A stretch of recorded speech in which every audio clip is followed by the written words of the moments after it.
वफाकी वज़ीर जाम कमाल साहब हमारे साथ मौजूद है। सर, बोल्ट टीवी को वक्त देने का बहुत शुक्रिया। सर, यकीनी तौर पर मुश्किल सिचुएशन है। अभी गुज़िश्ता दिनों ही पेट्रोल की प्राइसेस फिर इंक्रीज़ हुई हैं।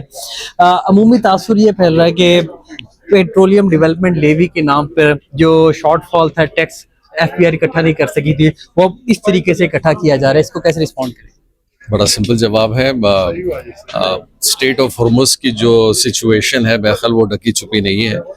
आज जहां एक हफ्ता या 2 हफ्ते का कहा जा रहा था कि स्टेट ऑफ हॉर्मुज़ खुल जाएगा, लेकिन आज तकरीबन 3 महीने होने को आगे आएंगे, वो अभी तक नहीं खुला।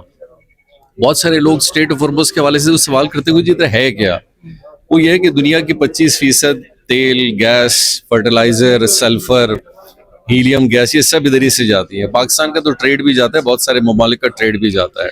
अब जब ये आपका कनेक्टिविटी बंद होती है तो हर चीज़ की एक प्राइस हाइक आ रही है। एक तो अवेलेबिलिटी की वजह से, एक उसकी ट्रांसपोर्टेशन, उसकी लॉजिस्टिक की वजह से। अब ये ऐसी चीज़ नहीं जो पाकिस्तान ने क्रिएट की है।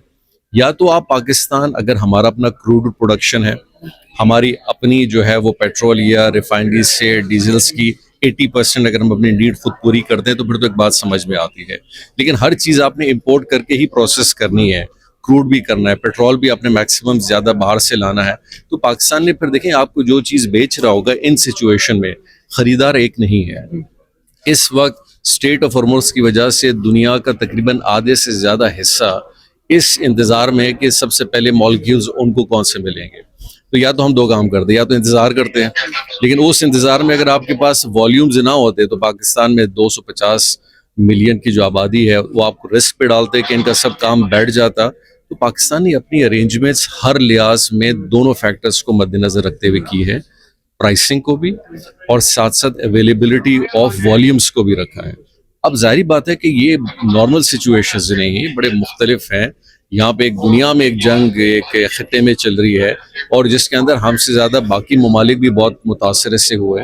तो हम उस स्टेप को, हर चीज़ को डेली बेसिस पे, बल्कि मैं तो कहूँगा हर दिन के हवाले से स्टेप्स लिए जा रहे हैं ताकि इसको बैलेंस कैसे रखें, प्राइस अवेलेबिलिटी दोनों की। सर, कुछ माहिरीन कह रहे हैं कि बांग्लादेश में 3.5% वहाँ इनकलाब भी आया, नई हुकूमत भी आई, श्रीलंका दिवालिया हो गया, वहाँ 3.5%, इंडिया में 1 रुपया भी नहीं भरी 28 फरवरी के बाद। तो बाकी ममालिक किस तरह फिर कोप अप करें? देखिए, 2 चीज़ें बांग्लादेश की, देखिए कंपेरिजन हम एप्पल टू एप्पल तरह करना चाहिए।